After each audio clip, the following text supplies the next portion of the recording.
Hello.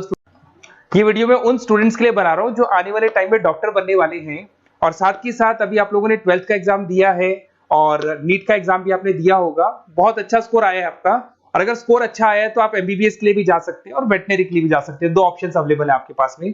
अब देखिए इसके अंदर जो डॉग लवर्स हैं या फिर अपन बोल सकते हैं जो एनिमल लवर्स हैं, इसमें सारे एनिमल्स कवर होते हैं, वो लोग इस वेटनरी वाले ऑप्शन को चूज कर सकते हैं। बहुत अच्छा ऑप्शन है, इसमें बहुत अच्छी अच्छी कैरियर अपॉर्चुनिटीज मिलेगी, बहुत अच्छा पैकेज मिलेगा और फ्यूचर ग्रोथ बहुत अच्छा है इसके अंदर। अभी अपन लोग डिस्कस करने वाले हैं veterinary, what is veterinary doctor, veterinary doctor क्या करता है, कैरियर अपॉर्चुनिटीज क्या क्या मिलेंगी इसमें, सैलरी क्या मिलेगा इसके अंदर, इंडिया में क्या सैलरी है और अब्रॉड में क्या सैलरी मिलेगा आपको, गवर्नमेंट कॉलेजेस क्या चार्ज करते हैं फीस, प्राइवेट कॉलेज क्या चार्ज करते हैं, पूरा डिटेल में डिस्कस करेंगे।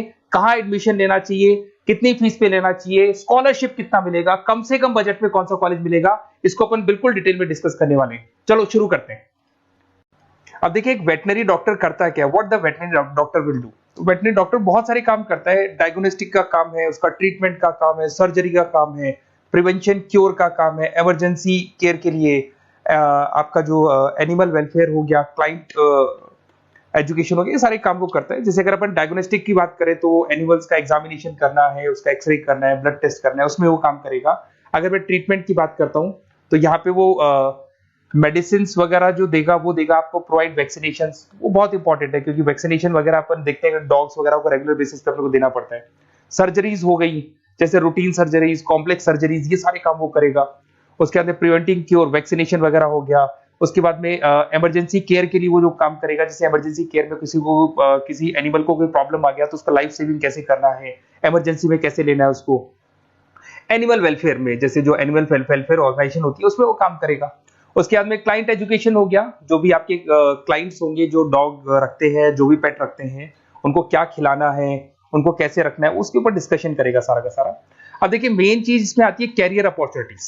क्या कैरियर अपॉर्चुनिटीज होगी, आप डॉक्टर बन जाएंगे तो डॉक्टर बनने के बाद में आपकी जॉब कहां लगेगी या फिर अपना खुद का प्राइवेट बिजनेस खोलेंगे, कैसे करेंगे आप। इसमें सबसे बढ़िया ऑप्शन है प्राइवेट क्लिनिक्स। ये लोग अपना खुद का प्राइवेट क्लिनिक खोलते हैं, small animal, large animal, mix दोनों के लिए खोल सकते हैं। तो प्राइवेट क्लिनिक के अंदर बहुत अच्छी अर्निंग है, अपन उसका जो सैलरी पार्ट है वो भी डिस्कस करेंगे नीचे।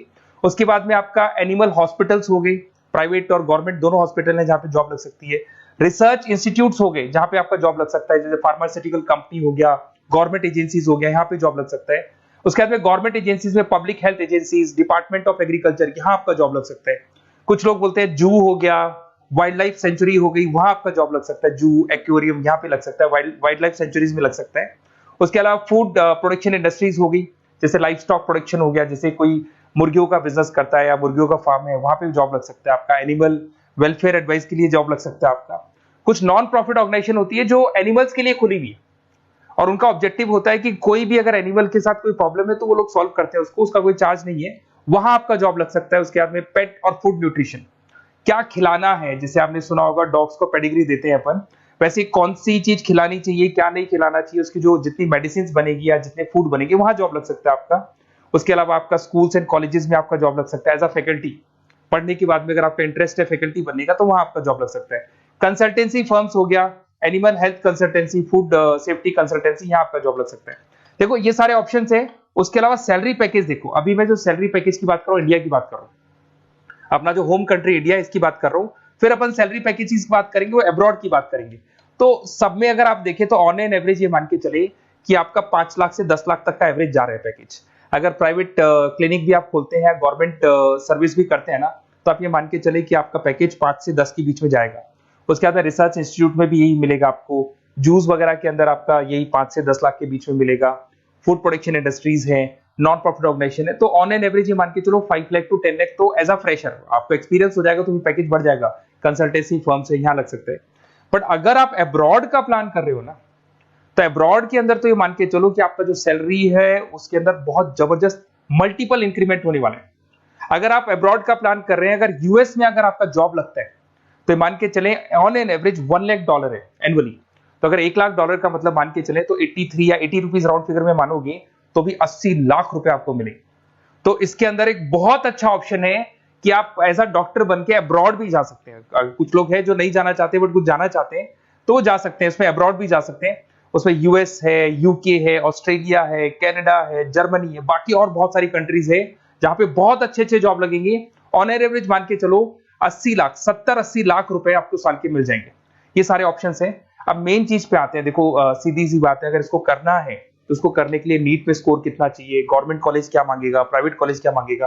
अगर मैं गवर्नमेंट कॉलेज की बात करता हूं तो नीट में मिनिमम 450 का मार्क्स चाहिए आपको। अगर नीट में 450 मार्क्स नहीं है, प्लस आपका 12th में 50% कंपल्सरी है, फिजिक्स, केमिस्ट्री, बायो से होना चाहिए, 50% होना चाहिए, और साथ के साथ नीट के अंदर 450 मार्क्स चाहिए।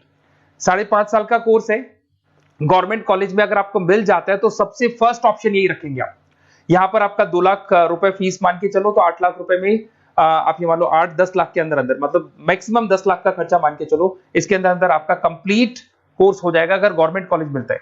बट अगर आपका स्कोर कम है तो मैं आपको एडवाइस करूंगा गो फॉर प्राइवेट कॉलेज, क्योंकि आगे स्कोप बहुत अच्छा है कि वापस जब आप कहीं अब्रॉड जाते हैं या फिर कहीं और जॉब करेंगे तो निकल जाता है सारा पैसा, कोई दिक्कत नहीं है। प्राइवेट कॉलेज के अंदर नीट अपीयर चाहिए। अगर आपका स्कोर कम भी है तो भी चलेगा, नीट अपीयर है तो भी चलेगा। साथ ही साथ अगर यहाँ पे ड्यूरेशन देखें तो वही कॉमन रहेगा। बट प्राइवेट कॉलेज में फीस बहुत हाई है। देखो आप 5.5 से लेके 7 लाख पर एनम मान के चलो तो पूरी फीस मान लो कम से कम 30-35 लाख के आसपास फीस बैठती है आपकी। अब इसमें हॉस्टल भी इंक्लूड नहीं है, हॉस्टल का अलग से चार्जेस लगने वाला है आपका। अब मैं जो आपको बताने वाला हूं उसको ध्यान से सुनना। प्राइवेट कॉलेज में बहुत सारे कॉलेजेस हैं जो लोग स्कॉलरशिप पे एडमिशन लेते हैं, बच्चों को पता ही नहीं उन कॉलेज के बारे में। वहां पर हॉस्टल भी इंक्लूड हो जाएगा, स्कॉलरशिप भी मिल जाएगा, और बहुत मिनिमम फीस में आपका एडमिशन हो जाएगा। इतना फीस आपका लगेगा ही नहीं, आप ये मान के चलो। तो उन सारे कॉलेजेस का अपन डिटेल में डिस्कस करेंगे। मेरा नंबर आप लोग के पास है, इस पे जैसे आप कॉल करेंगे तो या तो मैं रिसीव कर लूंगा, अगर मैं रिसीव नहीं करूं तो आप मेरे को मैसेज डाल के छोड़ना, मैं हाथों हाथ डिटेल, मेरे जो डिटेल काउंसलर्स हैं उनसे मैं बात करा दूंगा, वो आपको डिटेल में सारा डिस्कस करेंगे। Okay, best of luck. कोई प्रॉब्लम हो, ये नंबर है मेरा, इस पे कॉल कर सकते हैं। Okay, best of luck.